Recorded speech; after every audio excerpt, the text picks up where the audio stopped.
লোক দেখানো ইবাদত আমাদের জমিনের মধ্যে আছে না নাই? আজকে এমন লোক আছে কুরবানির হাটে গরু কিনতে যায়, গরু কেনার আগে সেলফি শুরু হয়। যেরকম কি একেবারে গরুর ঘাট ধরে সেলফি তুলতিছে, গরু বাড়িতে নিয়ে যে সেলফি তুলে বন্ধুদের পাঠে দিচ্ছে, কেউ আবার মাইডে দিচ্ছে।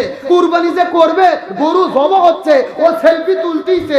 এমন লোক আছে গরুর চামড়া ছিলতিছে, গরুর উপরে সেলফি তুলতিছে।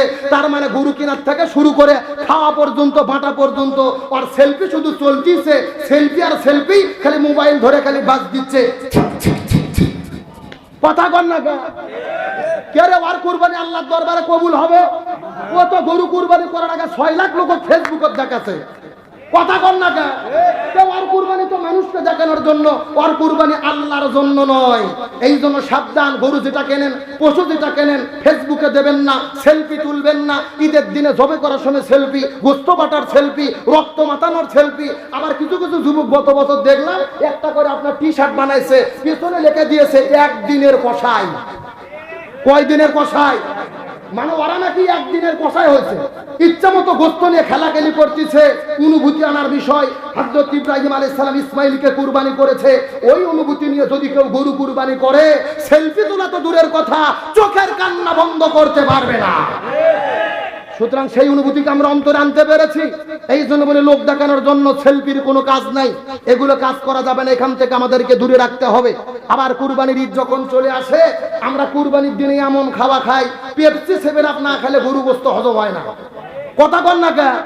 মানে ঈদের দিনে দেখবেন বিটির বাড়ির যাচ্ছে বাপ গোস্ত নিয়ে, 1 কেজি গোস্ত সাথে 2 লিটার একটা 7 আপ। আমার রাসূল বলেছেন, খাও তোমরা পেটকে 3 ভাগ করে, 1 ভাগ খালি রাখো, 1 ভাগ খাও, আর 1 ভাগ পানি খাও। আর আমরা এমন মুসলমান, এমন খাওয়া খাই, 7 আপ না খেলে গোস্ত হজম হয় না।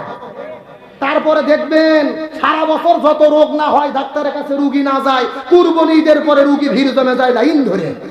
তার মানে বোঝা গেল বেশি খাওয়ার জন্য রোগ চলে আসে না। আপনি অবশ্যই খাবেন, খেতে হবে রাসূলের সুন্নাত মতো।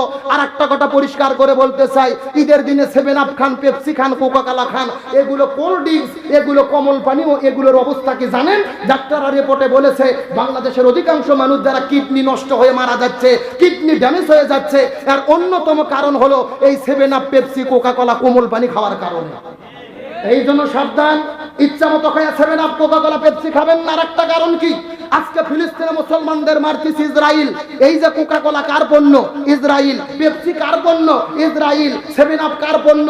ইসরায়েল। আপনি গরু গোস্ত করে ঈদের গোস্ত খাচ্ছেন, গরুর গোস্ত, আর আপনি ইসরায়েলের 7 আপ খেয়ে তাদের পকেটে টাকা তুলে দিচ্ছেন মুসলমানদের মারার জন্য। আপনি ঈদের অনুভূতি বুঝতে পারেন নাই। সুতরাং বেশি খাই এমন কোন কাজ যেন না হয় আমাদের। এই জন্য আমাদেরকে সজাগ থাকতে হবে। আপনাদের কি কষ্ট হয়? রাগ করেন? আরে ভাই, ওয়াজ তো বহু বক্তারই শুনছেন। বর্তমান প্রেক্ষাপটে আমুলের ওয়াজ করতেছি। যেরকম কিসের ওয়াজ? এই আমুল তো শুরু হবে এই যে 7 দিন পরে যখন ঈদ চলে আসবে। কথা বলেন ঠিক কিনা?